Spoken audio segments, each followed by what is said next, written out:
மஹிந்தவின் 8 வருட ஆட்சி காலத்தில் முஸ்லிம் மக்களுக்கு எதிராக 20க்கும் அதிகமான வன்முறை தாக்குதல் மேற்கொள்ளப்பட்டிருந்தது. இதனால் ஒட்டுமொத்த சிறுபான்மை மக்களும் இணைந்து நல்லாட்சி அரசாங்கத்திற்கு வாக்களித்து நாட்டில் நல்லாட்சி ஏற்படுத்துவதை உறுதி செய்திருந்தனர்.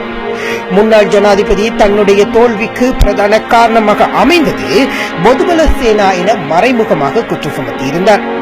நல்லாட்சி உருவாகி 3 வருடங்கள் முழுமையாக நிறைவடையாத நிலையில் முஸ்லிம் மக்களுக்கு எதிராக 80க்கும் அதிகமான சம்பவங்கள் பதிவாகியுள்ளது. அதில் 2015ஆம் ஆண்டு 5ஆம் தேதி கொழும்பு பொரளை பள்ளிவாசல் தாக்குதல், 2016ஆம் ஆண்டு வெள்ளம்பிட்டியில் சிங்களே என கோஷமிட்டபடி வந்த இளைஞர்கள் சிலர் அங்கிருந்த சிறுபான்மையினர் மீது தாக்குதல் நடத்தியிருந்தமையும், அதே ஆண்டு 5ஆம் மாதம் கண்டி கொழும்பு பிரதான வீதியில் அமைந்துள்ள பிரதான பள்ளிவாசல் ஒன்றின் மீது குண்டு தாக்குதலும் மேற்கொள்ளப்பட்டது. மேலும் அதே ஆண்டு களுத்துறை பள்ளிவாசல் தாக்குதல் போன்றவையும் இடம்பெற்றிருந்தது.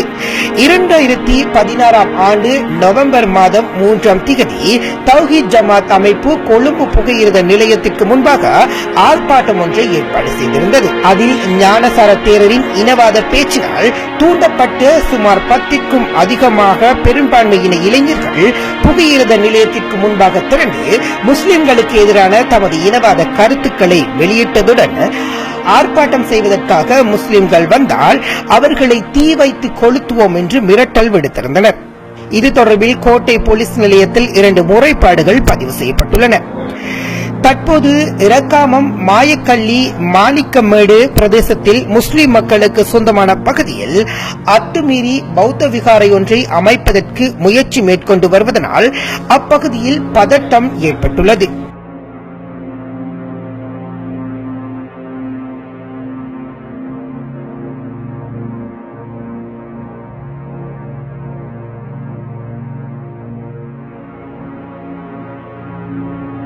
எல்லா மதத்தினரும் ஒற்றுமையாக வழிபடும் சிவனொளிபாத மலை. சமீபத்தில் சிவனொளிபாத மலையில் சிங்களே அமைப்பினர் புத்தர் சிலை ஒன்றை நிறுவுவதற்கான முயற்சிகளினால் அங்கு பரபரப்பு ஏற்பட்டதை தொடர்ந்து அங்கு பலத்த போலீஸ் பாதுகாப்பு போடப்பட்டிருந்தமை குறிப்பிடத்தக்கது. அண்மையில் வெள்ளம்பிட்டிய கொகிலவத்தையில் அமைந்துள்ள இப்ராஹிமா ஜும்மா முஸ்லிம் பள்ளிவாசல் மீது தாக்குதல் நடத்தப்பட்டது. இந்த நிலையில் கடந்த 17ஆம் தேதி மனோகணேசனின் அமைச்சுக்குள் அத்துமீறி சென்ற ஞானசார தேரர் அமைச்சரிடம் இனவாத கருத்துக்களை வெளியிட்டிருந்தமை குறிப்பிடத்தக்கது. மேலும் ஞானசார தேரரை கைது செய்ய சென்ற போலீசாரை அவர் கடுமையான தோணியில் பேசி இருப்பது பலராலும் விமர்சிக்கப்பட்டு வருகின்றது.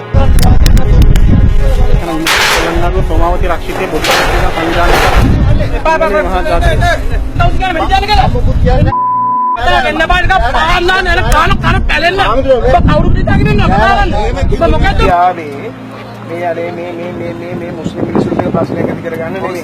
දැන් ඉතා පැහැදිලි ලෙස පේනවා මෙතන පැරපත් ගණනාවක් ලහි කඩනමින් ඉදි කරගෙන තියෙනවා. මේක මේ නිකන් මේ අහිංසක මිනිස්සු ගැන හිතන කරන රාජකාරියක් නෙමෙයි. ඉතාම දීර්ඝකාලීන වැඩපිළිවෙලක ආරම්භයයි මේ පටන් අරගෙන තියෙන්නේ. මේක අරාබිය කොලොනියක් වෙන්න දෙන්න බෑ. හරිද? நல்லாட்சியிலும் பொதுபல சேனாவின் அட்டூழியங்கள் தொடர்ந்து கொண்டு இருப்பதாக தெரிகிறது. பள்ளிவாசல்கள் மற்றும் கோயில்கள் அடையாளம் தெரியாத நபர்களினால் தொடர்ந்தும் தாக்கப்பட்டு வருகிறது. இதற்கெல்லாம் பின்புலத்தில் பொதுபல சேனா அமைப்பு நேரடியாகவும் மறைமுகமாகவும் செயற்பட்டு வருகின்றது.